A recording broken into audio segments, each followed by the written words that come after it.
Hello guys, तो कैसे हैं आप सभी। तो आज की कहानी शुरू करने से पहले अगर आप मेरे चैनल पर न्यू हैं तो प्लीज़ इसे सब्सक्राइब ज़रूर कीजिएगा। तो आज की कहानी शुरू करते हैं।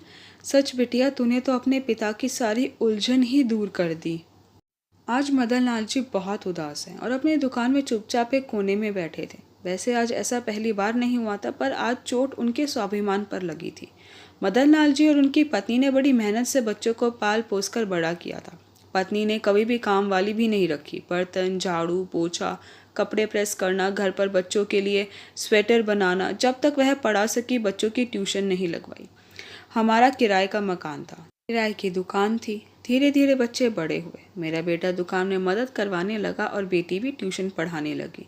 और कुछ मेरी पत्नी के पास जमा पूंजी और गहने थे, उन्हें बेचकर एक प्लॉट ले लिया। फिर घर बनवाना शुरू किया। सोचा घर की जगह होगी तो किराया नहीं भरना पड़ेगा। नीचे दुकान, ऊपर रहने के लिए मकान बनवा लिया। मकान मेरे नाम पर था। कुछ किराए से पीछा छूटा तो दुकान में वैरायटी बढ़ाई। धीरे धीरे सेल बढ़ने लगी। बेटे की शादी कर चिंता मुक्त हो गए। अब बेटे के लिए होनहार लड़की देख रहे थे, मिली सुरभि। सही मुहूर्त देख दोनों की शादी हो गई। संदीप और सुरभि बहुत ध्यान रखते थे मेरा और मेरी पत्नी का। मेरी पत्नी भी खूब लाड प्यार देती थी अपनी बहू का। किसी भी चीज़ की कमी नहीं होने देती थी। मदन लाल जी डायबिटिक मरीज थे, तो डॉक्टर ने उन्हें ज़्यादा देर तक भूखा रहने से मना किया था। दुकान नीचे ही थी, तो पत्नी कभी कुछ तो कभी कुछ उनको खाने के लिए देती रहती थी। पर सब कुछ तो इंसान को नहीं मिलता। सारी कमी पूरी हुई तो पत्नी के जाने का गम दे दिया। साधारण से बुखार में पड़ी तो फिर उठी ही नहीं। कुछ समय पश्चात सब अपनी रफ्तार से फिर चलने लगा, पर बहू के स्वभाव में दिन पर दिन बदलाव आता जा रहा था। कुछ भी कहता बस मुंह बना रहता। पर मैं क्या करूं, मुझे हर 2 घंटे में कुछ ना कुछ खाना ही होता है।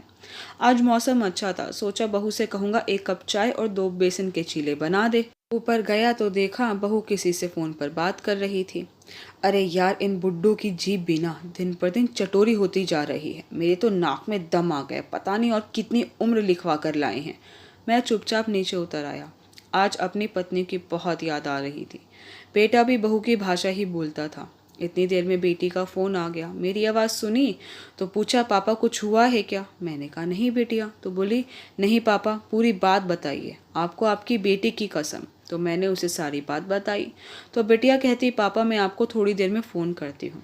बेटा बाज़ार में कुछ दुकान का सामान खरीदने गया हुआ था। फिर आकर दुकान पर सामान रखकर खाना खाने के लिए ऊपर घर में चला जाता है। और पापा से पूछता भी नहीं है कि पापा आपने खाना खाया कि नहीं, बल्कि कभी कभी यह कहता, पापा आपका तो कितना कर लो, आपको तो कुछ पसंद ही नहीं आता। फिर थोड़ी देर बाद बेटी का दोबारा फ़ोन आता है। फिर वह मुझे कुछ समझाती है। 1-2 दिन तो मदन लाल जी चुप रहते हैं, बहू के कुछ बोलने का इंतज़ार करते हैं। चौथे दिन बहू खिचड़ी बनाकर दे जाती है और कहती, पापा जी हम बाहर घूमने जा रहे हैं, वहीं डिनर करेंगे, आप खिचड़ी खाकर नीचे दुकान देख लेना, हमें आते आते 10 बज जाएंगे। तो मैंने कहा मेरा मन नहीं है दुकान पर बैठने का और ना ही खिचड़ी खाने का। तो बहू अपने पति को दुकान से ऊपर घर में बुलाती है और कहती है, देखिए पापा जी फिर से बखेड़ा कर रहे हैं, मैं अब और कुछ नहीं बनाने वाली हूँ, मेरे से नहीं होती इनकी जी हजूरी। तो मैंने कहा बहू अब तुम्हें मेरा कोई काम करने की ज़रूरत नहीं है।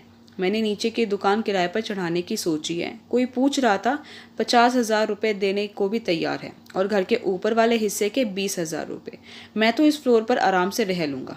तो बहू बेटे ने पूछा, तो हम कहाँ जाएंगे। तो मैंने कहा मुझे क्या पता, 1 हफ्ते के अंदर अंदर चुपचाप अपना सारा सामान घर से भी और दुकान से भी लेकर यहाँ से चलते बनना।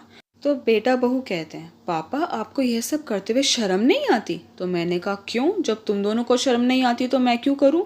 और ऐसा मत सोचना कि मेरे मरने के बाद यह सारी प्रॉपर्टी तुम्हें मिलेगी। यह सारी प्रॉपर्टी मैं मेरी बेटी को देकर जाऊँगा। दोनों पति पत्नी हैं, सुनकर शौक हो जाते हैं कि अब क्या करेंगे, कहाँ जाएंगे।